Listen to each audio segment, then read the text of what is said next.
See, you are all by yourself, my friend. Meanwhile, another fight in towards the circle here. Pay attention to this.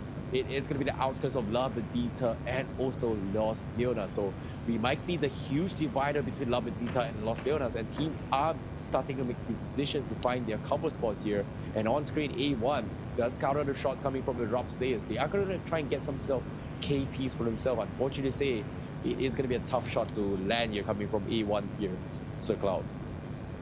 Yeah, it's definitely going to be a tough one because they're Diving with 2 kills on top of that. They are on the insides of this next phase circle. They found themselves a couple dogs in, but A1 Esports has something to say about that here. A couple of nades being blocked the way towards RRQ. Does it connect? A couple of clips in, but they're going to be A-okay for now. Senior manages to find himself a compound to kind of solidify this open field bar with their vehicle here.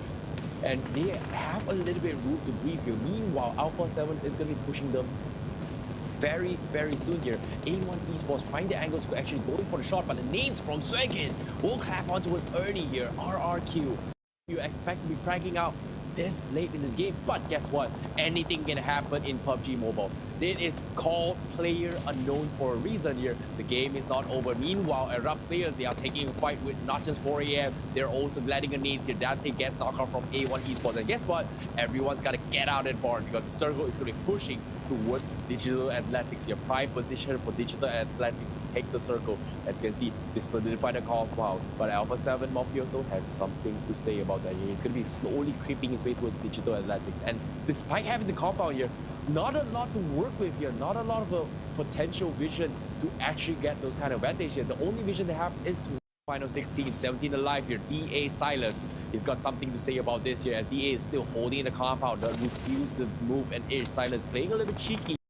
Not letting it go. He wants to finish off with the grenade. Can he actually do that? But 4 AM, they still have other team members. Asaki from another angle, putting a lot of pressure onto A1 at the same time. So will be finished off by Solus, and now it's only Asaki and Sine now to move into the zone. They don't have the zone at the moment, and there's no more time. The zone will come in. Asaki, Best gets knocked out the checks, and Wari gets the knockdown. Asaki will be from the zone. Sine in the zone. Swaggin will be knocked down, and Swaggin will finish off by Dante. Alpha 7 is down and 5th place in 4 kills. Hasaki is now down. Sine, the last man standing for 4 AM. Managed to slip into the zone. I see, baby.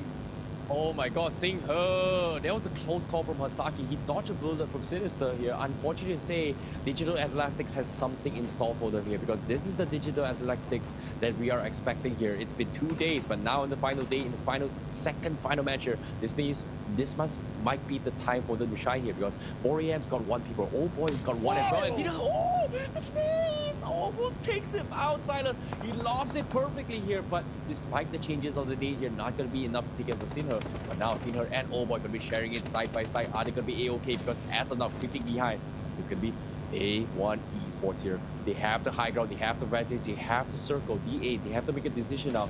Who do they want to fight? Do they take the guys against A1 here? But little did they know, Sinister already has some plan in store for him because he is going to be flanking from the sides here. Solus gets hacked up a little bit here, but nothing out of the order yet. But the circle is coming in. Sing He, look at this. He's clipping on the edge of the circle. He needs to make a move, but oh boy, he refused to move a muscle from Navi Esports.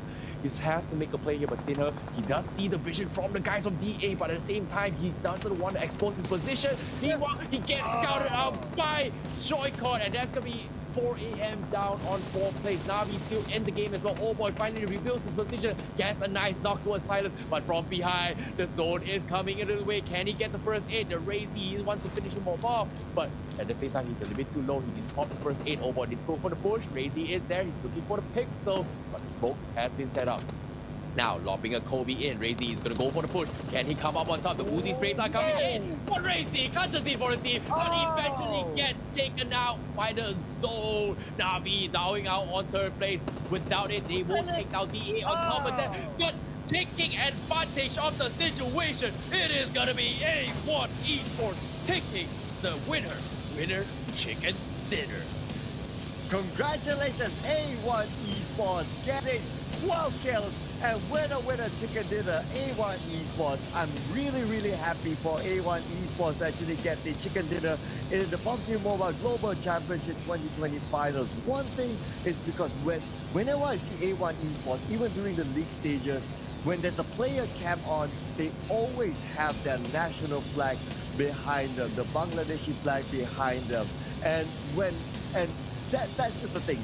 They have this patriotism running through their veins that is just a pleasure to watch. And for them to come into the finals here and manage to get a chicken dinner, my goodness, this is a celebration for their nation, celebration for AY Esports. Congratulations to them.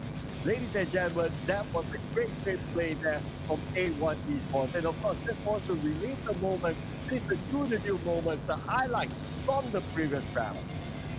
Yeah, this is something that I did not expect at all, but you have to give them credit here. They played extremely smart in that southern approach of the the southern approach of that circle here. In that compound, they had perfect control of the south side. Meanwhile, for the rest of the teams here, I would say it's a major mess up for all these teams here. Every single team was kind of struggling when it came to the zone as well.